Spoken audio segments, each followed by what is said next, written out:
जहां कमल नहीं खिल पाता वहां पहले कीचड़ बिछाया जाता है, ऑपरेशन कीचड़। तो आप हैरान क्यों हैं?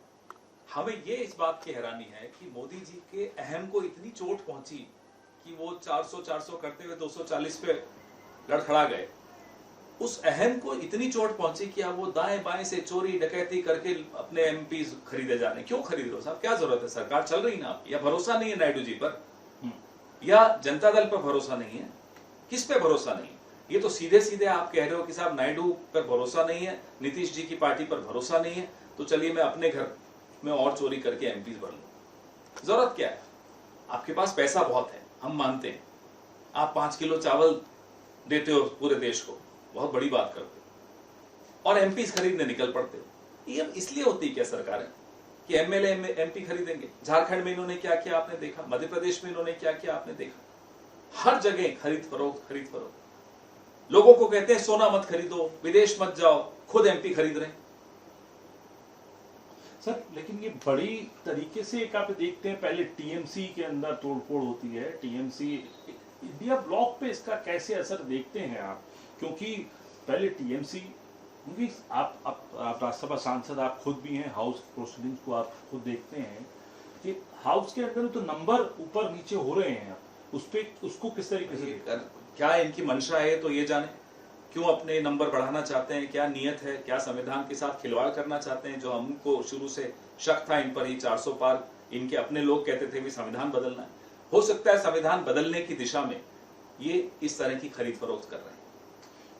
उसको कैसे देखते हैं सर, जो नाम बदला जा रहा है पश्चिम बंगाल के अंदर, उसको कैसे देखते हैं आप? जो नाम बदला, अब ये इतने पढ़े लिखे जाहिल हैं या अनपढ़ जाहिल हैं हम नहीं जानते, क्योंकि डिग्रियों का हमें आइडिया नहीं है इनकी, लेकिन कौन से सोहरावर्दी उसमें कंफ्यूज हो गए और सरकार चला रहे हैं साहब।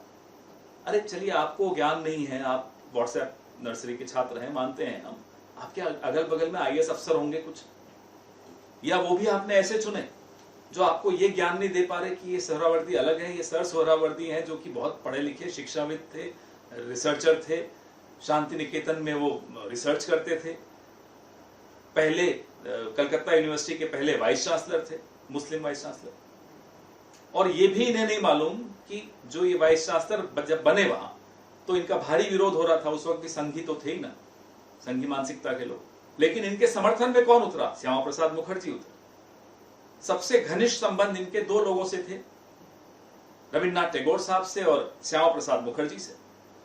श्यामा प्रसाद मुखर्जी इनके खास सलाहकार थे।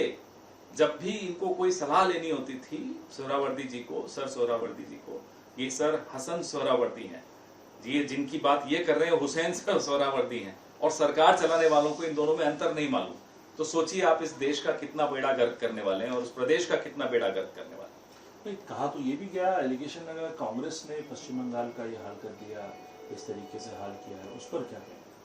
प्रधानमंत्री ने कल कोई टिप्पणी की कि पार्टीशन के वक्त हमने पश्चिम बंगाल को, कांग्रेस ने अबैंडन कर दिया बंगाल को। फिर वही अल्पज्ञानी, ये व्हाट्सएप नर्सरी के प्रिंसिपल हैं, स्टूडेंट तो नहीं कहूंगा, प्रिंसिपल हैं। इन्हें ये नहीं मालूम कि बंगाल के विभाजन का अगर जिम्मेदार कोई है, उस एक शख्स का नाम है डॉक्टर श्यामा प्रसाद मुखर्जी।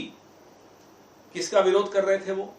शरद चंद्र बोस का, जो कि पार्टीशन के खिलाफ थे।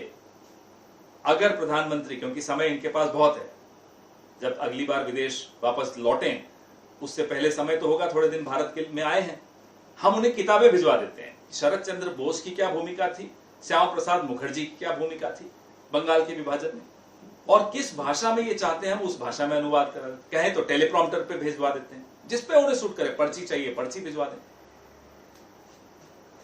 सर कैसे देखते हैं आप राम मंदिर के चंदे के मामले में जो एसआईटी गठित करी गई, उसको लेकर अब अखिलेश यादव भी हैं, वो भी अब चंदा चोर लोग खुद एसआईटी गठित कर रहे हैं। चोर क्या खुद अपने आप को चोर कहेगा? हम सीधे सीधे मांग करते हैं कि आप ऊपर से नीचे तक सबका इस्तीफा लीजिए। भगवान राम मर्यादा पुरुषोत्तम कहलाए जाते हैं, जिन्होंने, और मर्यादा पुरुषोत्तम थे, उन्होंने सत्ता त्याग दी, 14 साल वनवास काटा एक सिद्धांत की रक्षा के लिए, और ये उन्हीं भगवान राम के नाम पर सत्ता हड़पते हैं, चंदा चोरी करते हैं, और फिर एसआईटी की लीपापोती करते हैं। शशि थरूर जो है दौरे पर हैं बतौर जो standing committee parliamentary standing committee for external affairs उसके चेयरमैन के बतौर, और वहाँ उन्होंने मनोज सिन्हा से मुलाकात करी, लोग होंगे जो लेफ्टिनेंट गवर्नर हैं, और साफ तौर पर कहा कि कश्मीर जो है वो प्रोग्रेसिव तरीके से एनकरेज कर। अब आप मुझे बताइए, आप एएनआई में है ना जी, मैं आपसे बोलूं एएनआई कैसा है कि आप बुराई करोगे? आप तो तारीफ ही करोगे ना। मनोज सिन्हा के पास जाके कह रहे हैं कि साहब कश्मीर कैसा है, वो बोलेंगे बहुत अच्छा चल रहा है और ये खुश हैं सब, ये अच्छी बात नहीं है ना। आपको सबसे बात करनी चाहिए, आपको आम आदमी से, नौजवानों से, बेरोजगार नौजवानों से, व्यापारियों से, कश्मीरी पंडितों से, सिविलियंस से, सबसे बात करके देखिए, वो आपको बताएं क्या कश्मीरी पंडित लौट गए, क्या वो पुनर्स्थापन हो गया उनका। ये सारे सवाल हम सबके मन में हैं और मुझे पूरा भरोसा है डॉक्टर थरूर सबसे मिलेंगे और उसके बाद वो अपना मंतव्य भी बदलेंगे। मैं पूरा भरोसा, क्योंकि पढ़े लिखे आदमी, मुझे भरोसा है वो करेंगे ऐसा।